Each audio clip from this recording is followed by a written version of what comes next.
Welcome everyone to another edition of Play It Through, and on this edition it's Vampire, the Master of Darkness, brought to us by Sims for the Sega Game Gear.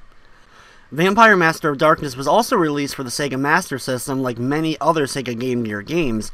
It was also released as a few different titles, also being known as just Master of Darkness on the Sega Master System as well as in PAL territories, and known as In the Wake of Vampire in its native Japan.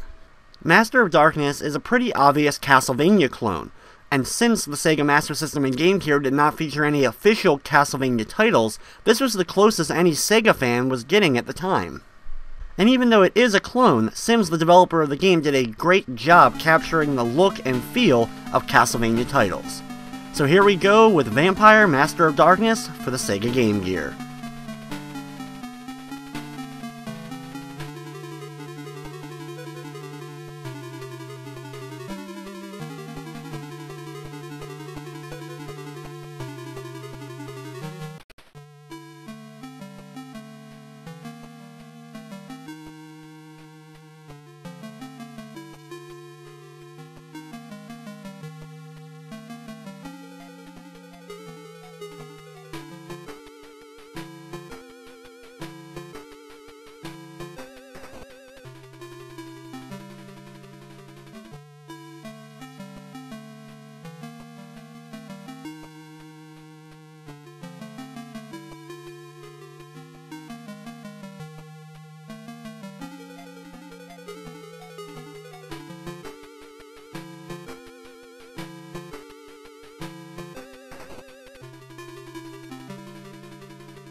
After a pretty cool little intro scene giving us the story of Vampire Master of Darkness, you come to the main title screen where you can press, of course, start and look at your previous high score.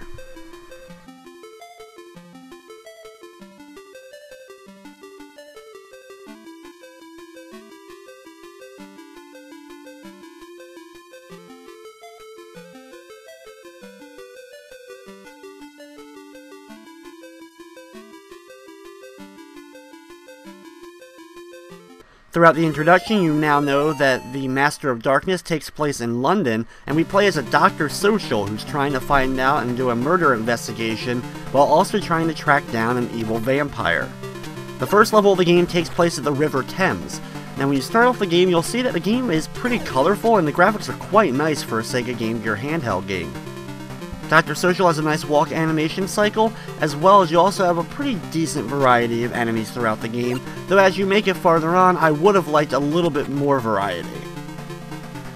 Like in Castlevania, you have things to hit in order to get items. Instead of being candles like in Castlevania, there are these weird floating masks that you hit in order to get items. You can either get multiple different regular weapons, as well as you get a few sub-weapons in the game as well. For your main weapon, you have either the cane, the knife, the rapier, or my personal favorite, the axe. The axe is probably the most powerful weapon, though it has a pretty short range overall. In my opinion, the worst weapon in the game ends up being the rapier, even though it actually is the longest weapon in the game, and that's mainly due to the fact that it takes a few seconds to actually use the weapon, as well as it doesn't do that much damage. We'll get a little bit more into the sub-weapons as we go along, as easily my favorite ends up being the bomb sub-weapon. After completing the first part of level number 1, we move on to the second part of the stage, and there is actually 5 levels in the game, 4 of which are broken up into 3 parts each, with the final stage of the game only being a singular part. However, that part ends up being a maze, which makes it a little bit more difficult than some of the others. While there are a few dead ends here and there throughout the game, overall though the game is pretty easy to navigate and pretty straightforward. As you can see now that I have the rapier, it has an extremely long hit distance, but it takes several hits even to take out the weakest monsters in the game, which pretty much makes it ineffective. And also there's a slight delay with it, and you have 2 animations you have to do with it in order to actually stab an enemy, and because of this little bit of delay, it can actually make the weapon even more inefficient. Here I pick up the bomb sub-weapon for the first time, which you can see is represented in the top center of the screen, which I currently have DM07, which means that's how many of the sub-weapon I currently have. It doesn't use like a heart system like Castlevania. You can use it as many times as you actually have the ability to.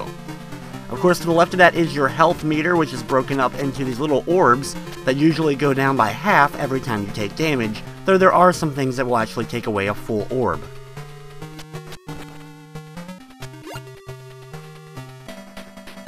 Making it to the end of this bridge segment is the end of Stage 2 for level number 1, and now we move on to the final part of level 1. As you've already noticed, the worst enemy in the entire game ends up being the bat enemies. What a surprise, a game that has bat enemies that are extremely annoying.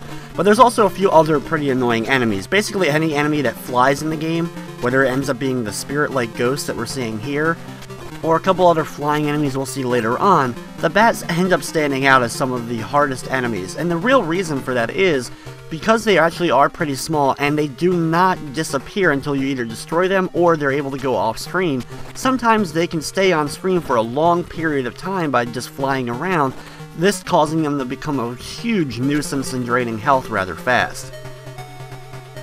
One thing in the game you'll probably notice also is there's a lot of platforms that seem like they're close enough that you can just jump straight up, but unfortunately the gaps in between the platforms are just big enough that you can't just kind of bypass a lot of areas, though there are a few shortcuts you can take here and there throughout the game. One thing you'll notice also is that I don't hit a lot of the masks in the game. For the most part, I know which ones contain which items, and I know which ones are important to me, mainly health items if I need it, or in case I accidentally end up hitting one of the ones that gives me a different weapon, I know how to get another axe and switch back. Here we battle our first boss of the game, Jack the Ripper. Stay on this platform where I am right now, and then immediately start attacking him to the right. When he jumps over to the next platform on the left, keep swinging the axe. You'll be able to hit him on the ground, even though he's slightly above you. He'll then jump over you to the far right, continue attacking him. He may be able to get 1 or 2 attacks out with his sword to hit you, but for the most part, you'll be able to just keep hitting him over and over again with the axe, and take him out easily.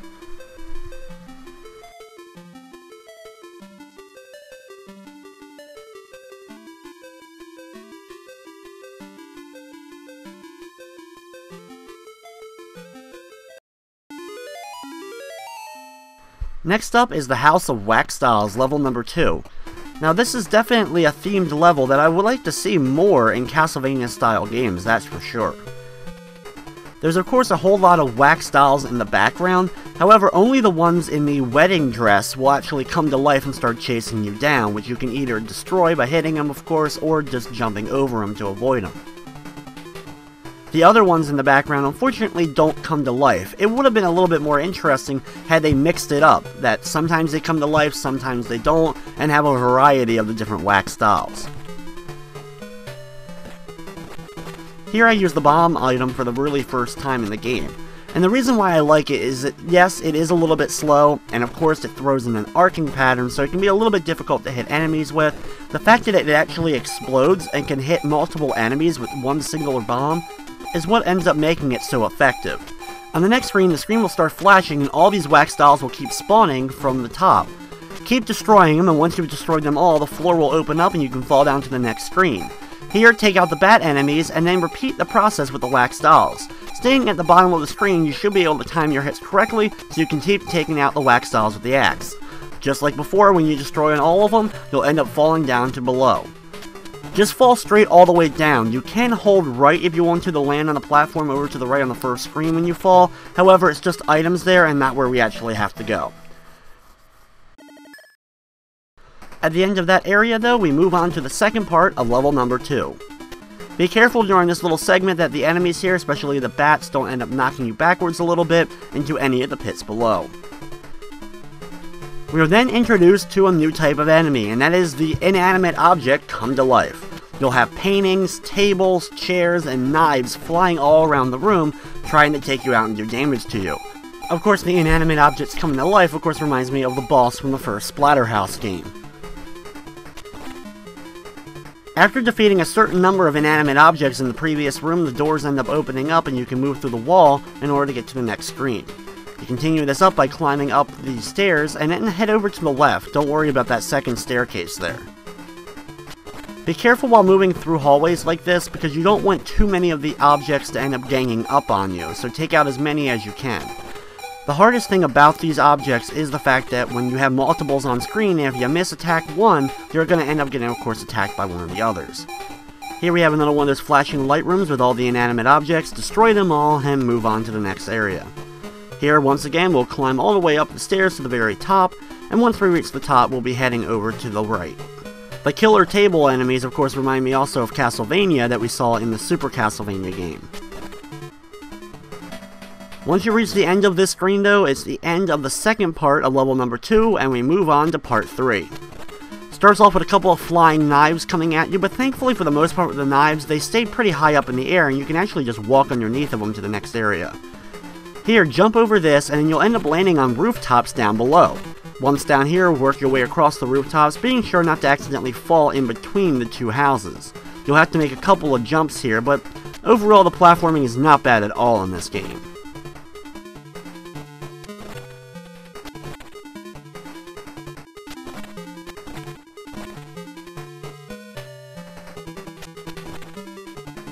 Here, take out some bad enemies as well as the ghosts and keep climbing all the way up to the very top. Unfortunately here, you'll have to keep climbing up because our goal is over to the right, but you can't just jump straight over there. You'll have to climb up and make a long jump over to the right in order to make it to the next screen.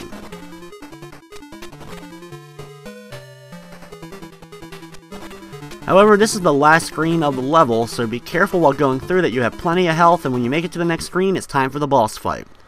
For this boss, the curtain ends up rising, and this woman in the background ends up spawning a giant skull.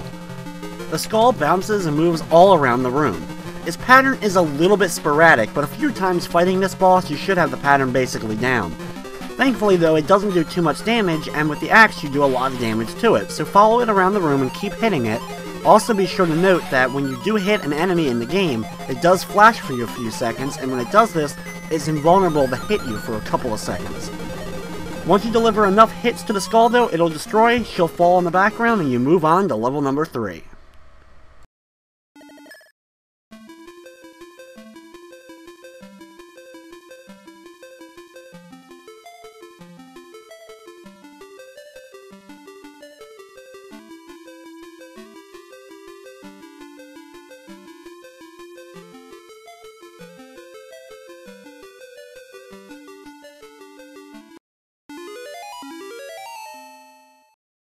Level number 3 is entitled Epitaph, and it starts off in a graveyard. Of course, zombies will be spawning from the ground below, so be sure to keep hitting them with your normal attacks. You'll also notice in the game that you'll have random jewels that will sometimes appear from the mask instead of either weapons or health. And while they come in a variety of colors, all they end up doing though is add points to your total score. You can actually see your score by pausing the game at any time. This also will show what main weapon and what sub-weapon you currently have.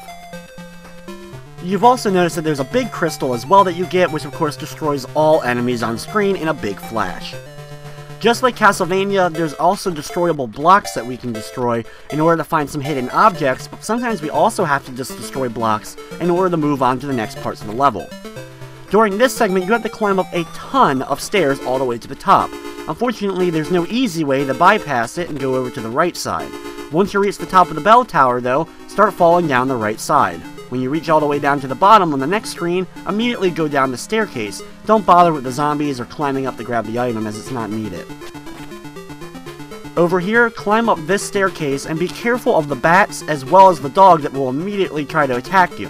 Here's the case where you actually have to destroy the wall in order to go through. Once you destroy the wall, duck down and you can actually move while crawling, similar to what Simon Belmont can do in Super Castlevania, and then you'll move on to the second part of level number 3.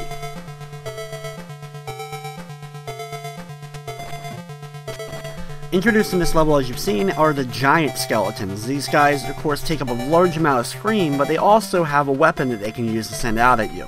Thankfully, with the axe in our hands, though, it takes only one hit to take these guys out. One of the worst things in the game, and it's one of those things that also plagues Castlevania, is when climbing upstairs it can be tough to avoid or take out enemies. Thankfully in this game you can attack while on the stairs, but you have to come to a complete stop.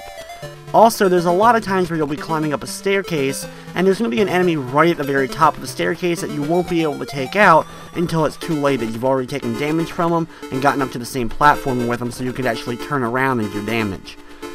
The bomb that I do have does come in handy with this and can help you out with that, but sometimes, unfortunately, it's not going to always be in your arsenal, so you won't be able to use it.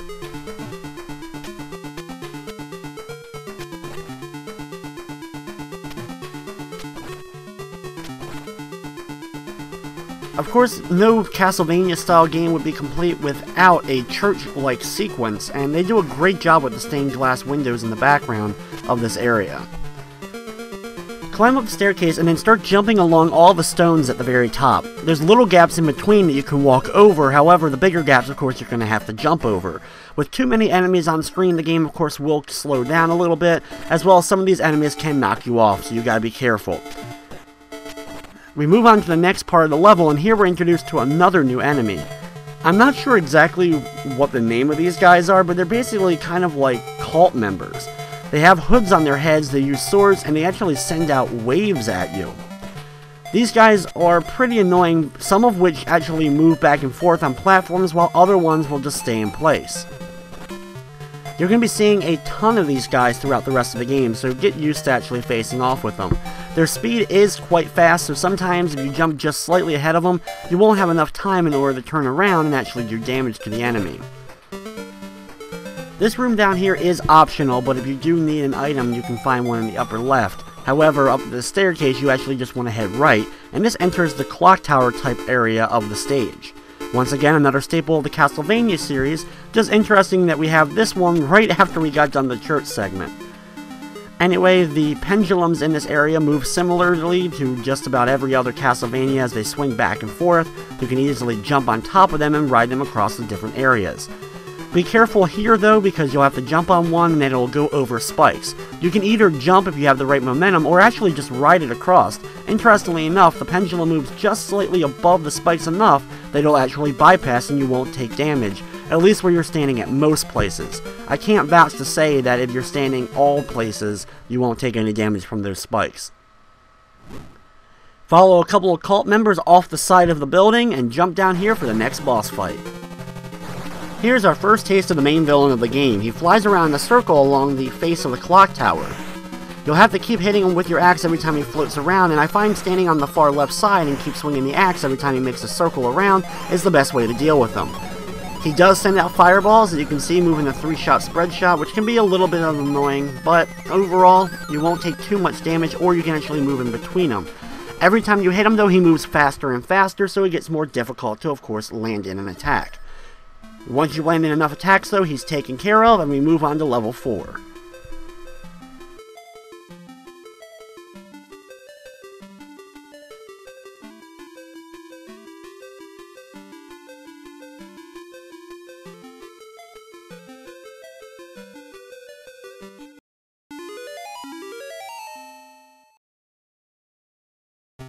Level number 4 is the laboratory, and here we're chasing down Count Massen once again. Count Massen ends up being the boss for the rest of the game, and I would have liked to have seen a more variety with the bosses overall, but at least it's a persistent villain that you get to see a lot throughout the game. In this level, we're introduced to the owl, griffin, hawk-like enemies that come down at you, as well as, of course, a few other normal enemies that we've been seeing throughout. These bird enemies can be a really nuisance because they like to swoop down at you, and they actually can remain on screen over and over again trying to chase you down if they don't end up going off screen when they do one of their dive bombs. This level as a whole is a little bit more convoluted than some of the others, but not nearly as bad as the final level, which is a pretty big maze area. If you're in a small confined area, and you have one of those birds flying at you, of course use your best advantage of manipulating him to cause him to fly off screen so you can just get rid of him and slowly work your way through the area.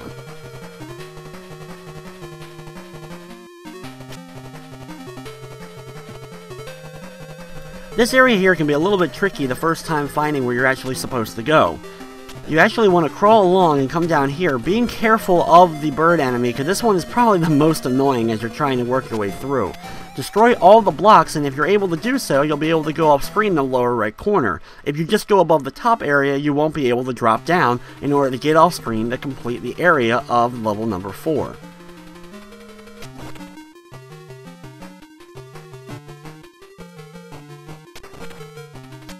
This level ends up having some of the weirder parts of the game, where you actually will get into rooms where you have to destroy one certain enemy in order to open up the exit in order to get through. But those will be coming up in just a little bit.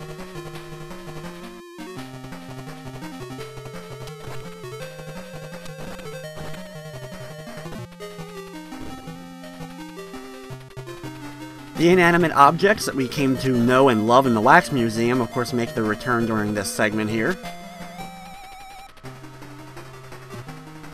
Having the bombs if you need to in order to actually attack above you so you can take out some enemies before climbing up the stairs can help, or you can just kind of wait for the enemies to either go off screen or just ignore them altogether while you make your way through. Here's the first room where you'll actually have to drop down and destroy this ghost enemy in the lower right corner in order to get the exit to appear. The staircase will then appear on the left side, which is really kind of glitchy looking, I have to admit. Probably one of the only bad graphic looking things in the game. Either way, climb up the staircase and then continue along. When you make it over to this area, you'll have another one of these rooms, this time with a portrait in the lower corner that you'll have to destroy. Climb over to the far right side, destroy all the rocks, and then drop down in order to destroy the portrait. Once it's destroyed, of course, head back up to the top and now exit out to the upper left, which will put you right above where we just were a second ago.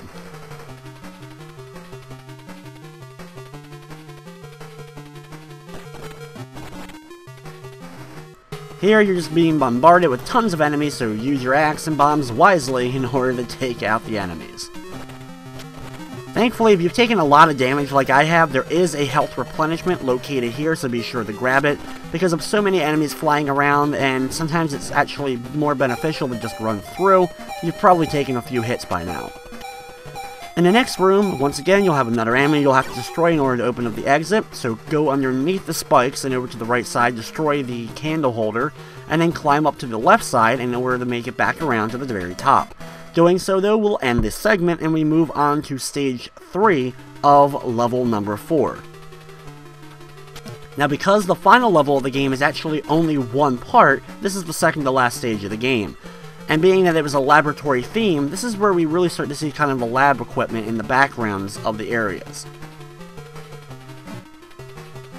There's a lot of spikes spread out throughout this area, but thankfully, spikes don't instantly kill you, as you easily have noticed by now, so you only take a little bit of damage from the spikes if you end up hitting them. One of the weirdest things is the spinning orbs, and these orbs are a little bit annoying, but you can ignore the first set of them. You'll be seeing one other set that you'll actually have to use to your advantage in order to get through a room a little bit later on. They spin around in the circle, eventually slowing down and then reversing directions, and you'll have to know this in order to actually make it through the room a little bit later on. Here we have bombardment of the wax doll museums, once again, as you'll be seeing a bunch of them throughout, and then we enter the room that you'll actually have to use the spinning orbs. As you can see, they spin all around the room, circling, and eventually they will slow down, and you'll actually be able to jump on top of them when they come to a complete stop, and use this to your advantage so you can climb up. It actually took me a few seconds to realize that was what you were supposed to do, and I ended up first trying to fall down the holes around that room, and unfortunately going down those holes is an instant death. This room is of course filled with bats at the very beginning of it, so you'll probably take at least one hit from those bats before being able to reach the staircase at the very bottom. On the next screen you'll be immediately attacked by a zombie, and there's a lot of the bridesmaid wax dolls here, so be sure to either attack them or jump over them.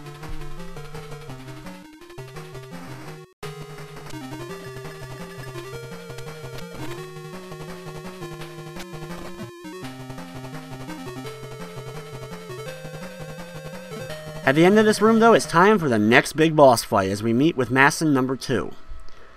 He has changed his appearance slightly this time around, and he has a whole new different pattern to deal with. Immediately run in and attack him one time before he starts getting his charge going.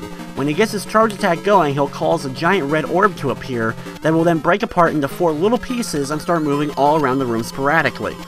He'll then reform somewhere on one of the 4 platforms here, in which case you'll then have to get up to him quickly and attack him a few times before he's able to charge up the red orb again and continue the process. I found hiding in the lower right corner of the area is a pretty decent safe spot, though I'm sure you can get hit while standing here, especially if he ends up appearing on the platform just slightly above you, but for the most part I was able to avoid a large majority of his attacks. Once you deliver enough hits to him though, he ends up blowing up and we move on to the 5th level.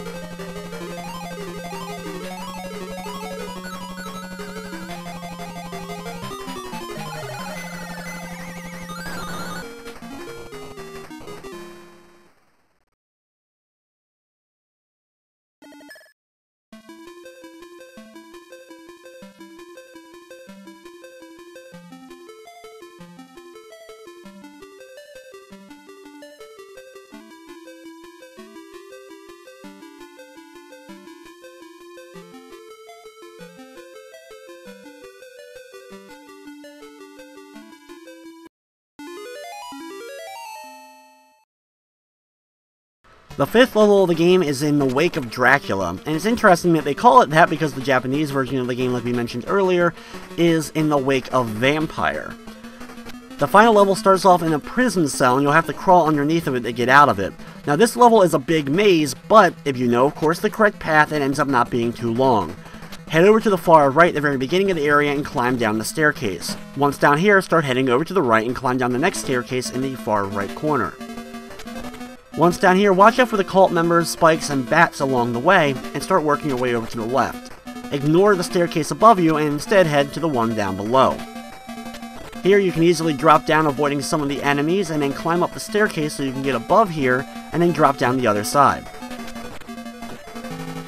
Once down here, break open the rocks and fall down, and hold the right button so you don't get stuck in an infinite loop, and then climb up the stairs to enter the final boss fight.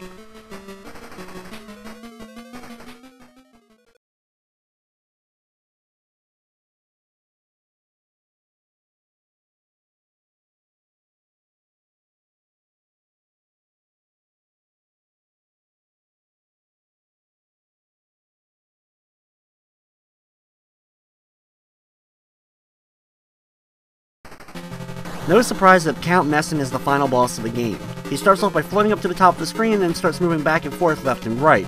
He has a blue orb that will come out that will bounce along the screen, and then after it goes off screen, he'll then make another one. What you'll have to do is move along the platforms that start falling from the ceiling so you can get high enough into the air to actually hit him with your weapon. There's also spikes coming out of the ground that you'll have to avoid as well, and overall though, as long as you're able to get up into the air, this isn't too tough of a fight.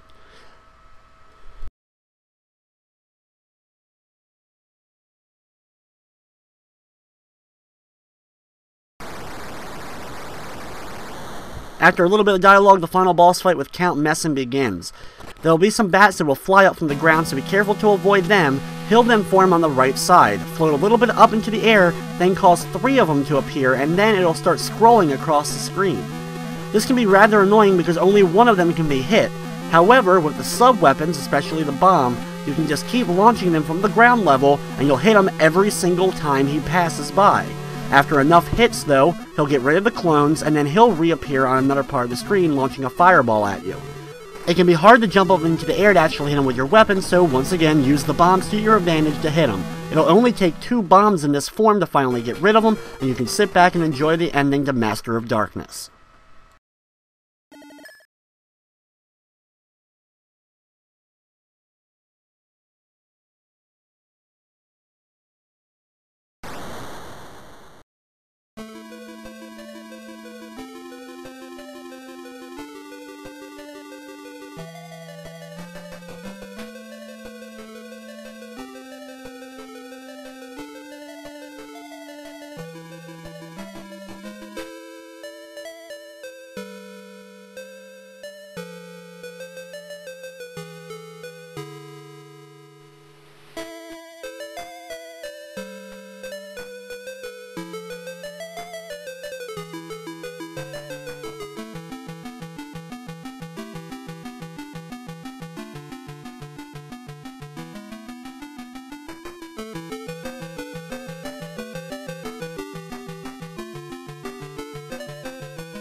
After the ending to the game, which is pretty satisfying, wrapping up the whole storyline, we then go to this credit screen, which is actually really cool that it's kind of played off on a kind of Ouija board-like atmosphere.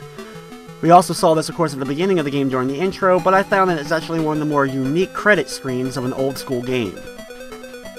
Vampire Master of Darkness, or Master of Darkness, or In the Wake of Vampire, whatever you like to call it, is one of my absolute favorite Castlevania clones. Of course, if it wasn't for 8 Eyes, this would probably be my favorite from my childhood. Having a Sega Game Gear with only a handful of games, this is one I definitely played over and over again.